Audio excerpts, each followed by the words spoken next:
When you think of Vikings, what comes to mind? Beards, axes, and raids, right? But what if I told you their lives were about much more than fighting? What did they do day to day when they weren't pillaging? Prepare to discover the secrets of Viking life. Far from the battlefields and rough seas, Vikings lived a rich and complex life, full of rituals, beliefs, and daily tasks that are rarely shown in legends. They were farmers, artisans, and family people, and the way they spent their time revealed the true heart of their culture. Let's dive into the details of a Viking's daily life, uncovering the secrets hidden beneath the surface. The popular image of the Viking warrior, with his axe and helmet, hides a fundamental and much more complex truth that, above all, they were farmers. Farming was the backbone of their society, the foundation upon which their entire life and economy rested. The survival of an entire family, a clan, and ultimately, an entire settlement depended directly on a successful harvest. It wasn't a hobby or a secondary activity. It was the most vital work of all. The cycle of the seasons shaped the Vikings' lives with relentless precision. In the spring, the hard work began with plowing the land, a difficult task performed with simple plows pulled by oxen. They planted grains resilient to cold weather, like barley, rye, and oats, which were the pillars of their diet. These grains were used not just for making bread, but also for daily porridge and, crucially, for the production of ale and mead, essential beverages for both nutrition and for socialization and rituals. During the summer, caring for the crops was a constant task, requiring vigilance against pests and bad weather. A successful harvest in the fall was a cause for great celebration, as it ensured the community would have food to get through the long and harsh winter months. In addition to growing grains, Vikings raised livestock such as cows, goats, sheep, and pigs. These animals provided not only meat, milk, and cheese, but also wool for clothing and leather for tools and equipment. The life of the Viking farmer was one of hard work, but also of a deep connection to the land and the cycles of nature that dictated every aspect of their existence. The strength of Viking society wasn't just in their swords, but in the ingenuity of their hands. They were incredible artisans, creating everything they needed to survive and thrive, transforming raw materials into everyday objects, tools, and works of art. Working with wood was a revered skill. With axes and knives, they carved everything from bowls and furniture to the imposing ships, like the famous longships, which were true masterpieces of naval engineering. Each intricate carving on the bow posts or house panels told a story or represented a belief, showing that aesthetics were inseparable from functionality. Metalworking was a vital and sacred skill, often associated with magic. Viking smiths, or smear, were figures of great respect. They spent hours forging agricultural tools, nails for ships, and, of course, the legendary weapons. Iron was heated and expertly shaped to create durable and sharp battle axes, swords, and spearheads. Women, in turn, were masters of textile work. They transformed the wool from their sheep into warm clothing and blankets, using spindles and looms to weave complex patterns. Crucially, they also produced the enormous woolen sails that powered Viking ships, enabling exploration and trade.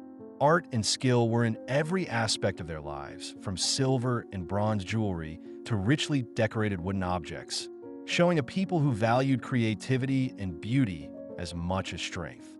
Contrary to the popular image of dirty and unkempt warriors, Vikings were, in fact, extremely concerned with personal hygiene and appearance. This was a vital part of their culture and a mark of status and respect. The belief that Vikings were sloppy largely comes from accounts by their enemies, who often saw them as barbarian invaders. However, archaeological evidence tells a very different story. In almost every Viking excavation site, personal grooming objects are found, such as combs made of bone and antler, tweezers, razors, and small ear cleaners. This suggests that hygiene was a daily and well-established routine. They bathed regularly, not just in rivers and lakes, but also in hot springs, where the natural heat made cleaning easier. An old English legend said that they bathed on Saturdays, which indicates that this practice was so notable it was commented on by other cultures. Personal appearance was a reflection of pride and identity. Men and women groomed their hair and dressed in wool and linen clothing, often dyed in vibrant colors using natural dyes. The use of rings, brooches, bracelets, and necklaces was not just for adornment, but also to display wealth and clan affiliation. An impeccable appearance and the wearing of jewelry were a form of nonverbal communication that demonstrated status, wealth, and self-respect. For the Vikings, being clean and well-groomed was a sign of civilization and a way to stand out in a world where physical strength was only one part of the equation. Viking society was complex, and contrary to popular belief, the role of women was not limited to the domestic sphere. Viking women had a remarkable status and autonomy for their time, with rights that many of their female contemporaries in other medieval cultures did not possess. While men were on long journeys of exploration and trade, women were the true managers of the home and farms. They took care of agricultural production, supervised slaves, and managed finances, making crucial decisions for the survival and prosperity of their families. They held the role of lady of the house, which gave them great authority. Viking law guaranteed women the right to inherit property and, in some cases, even to own land themselves, something unthinkable in most European cultures of the Middle Ages. They also had the right to request a divorce, simply by presenting witnesses who confirmed the husband's abuse or inability to support the family. Women could even bring their own complaints and legal cases to community assemblies, called things. In addition to being heads of households, some women stood out as warriors or skjaldmur and spiritual leaders, the volar, who were prophetesses and healers. The respect and influence that Viking women wielded in their society were a reflection of their fundamental importance, not just for survival, but for the very culture and social structure. The family was, without a doubt, the center of Viking life, and childhood was not just a period of innocence, but a crucial time of learning and preparation. Children were seen not merely as future warriors or farmers, but as direct heirs of the clan, carriers of the family's legacy and identity. From a young age, they learned survival skills and cultural values by actively observing and participating in their parents' daily activities. Boys, for example, didn't just play with wooden swords, they also trained with weapons, learned to track animals, and to navigate, skills that would be vital for hunting, exploration, and warfare.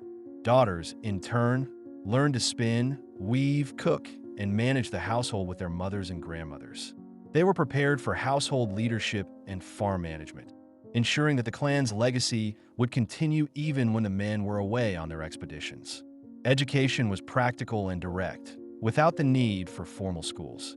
Parents and older clan members were the main teachers, transmitting knowledge orally through stories and sagas, which were told and retold around the fire. The strong sense of belonging and the rigorous preparation for adulthood ensured that when the time came, young Vikings were ready to take on their responsibilities and continue the life and survival cycle of their community. Viking life, despite its hardships and dangers, was not just about hard work and survival. Leisure and entertainment played a vital role in society, serving to strengthen social bonds, preserve culture, and relieve the stress of daily life. They had a rich calendar of festivals and celebrations, which marked important events like weddings, funerals, and the changing of the seasons. At these gatherings, music, dance, and, of course, banquets and the consumption of ale and mead flowed freely, creating an atmosphere of unity and celebration. Board games were a popular form of pastime. Nefadaful, known as the King's Game, was the most famous. It was a strategy game similar to chess, where one team defended a central piece, the king, while the other tried to capture it. This wasn't just a game, it was a way to practice tactical thinking, crucial for warfare. Other games, such as dice and word games, were also common, encouraging intelligence and wit. Poetry and oral storytelling were the backbone of their culture and a form of entertainment of great importance. The sagas, long epic stories about heroes, gods, and legends, were told and retold around the fire, transmitting ancestral knowledge and the moral values of society. The skills of a good storyteller were highly valued, and the skalds, poets, and bards were figures of great prestige. Through leisure, Vikings not only had fun, but also reinforced their identity, preserved their history, and ensured that the next generation knew who they were and where they came from. Food in Viking society was much more than mere nutrition. It was a celebration and a pillar of social life. A typical Vikings day was structured around two main meals. The first, the dagmol, was a simple morning meal, often consisting of leftovers from a night before. The second, the natmol, was the evening meal, the main event of the day, where the family and, on special occasions, the community would gather. The Viking diet was rich and varied, though highly dependent on the season and location. It included meat from pigs, sheep, goats, and, especially, game such as deer and elk. Those who lived in coastal areas and near lakes consumed fish and seafood in abundance. Dairy products were essential, with cheese, yogurt, skyr, and butter being staples. To supplement their diet, they used wild fruits like blueberries and raspberries, root vegetables like turnips and carrots, and nuts. Bread, made from grains like barley and rye, was a fundamental food at all meals. Banquets were social events of great importance. Food was plentiful, but what truly flowed freely was the drink. Ale, mead, and to a lesser extent, wine were served in abundance. These feasts were not only to celebrate weddings, funerals, or religious festivals, but also to reaffirm the social hierarchy and the sense of community. An individual's position at the table, the quality of the food served, and the amount of drink consumed were clear signs of status and power. Food, therefore, was a language of respect, power, and community, uniting people and strengthening the bonds that sustained Viking society. Norse mythology wasn't just a fairy tale for the Vikings. It was an intrinsic and omnipresent part of their lives, shaping their decisions and their understanding of the world. Gods like Odin, the All-Father and Lord of Wisdom, Thor, the god of thunder and protector of humanity, and Freya, the goddess of love and war, were not distant figures, but active entities that directly influenced daily life. Invocations and prayers were made to them to protect the harvest, ensure success in hunting, and, crucially, guarantee safety on their long and dangerous sea voyages. Religious rituals were often performed outdoors, at sacred sites like groves, mountains, and, especially, at sanctuaries known as Horger. There, the community would gather to offer sacrifices, blots, which could be of animals or valuable objects, in the hope of gaining the god's favor. The great religious festivals, like Yule at the winter solstice, marked the changing of the seasons and celebrated the renewal of life. Every aspect of Viking existence, from birth to death, was permeated by religion. Runes, in addition to being an alphabet, had a magical meaning and were engraved on weapons, amulets, and monuments to invoke divine power.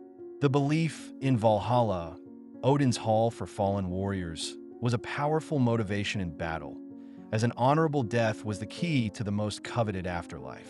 The Viking religion, with its rituals, gods, and beliefs, was the cultural map that guided them, uniting them in a shared worldview and giving meaning to a universe that was both beautiful and unforgiving. Despite their reputation as warriors and raiders, the Vikings' prosperity depended on trade as much as their military incursions.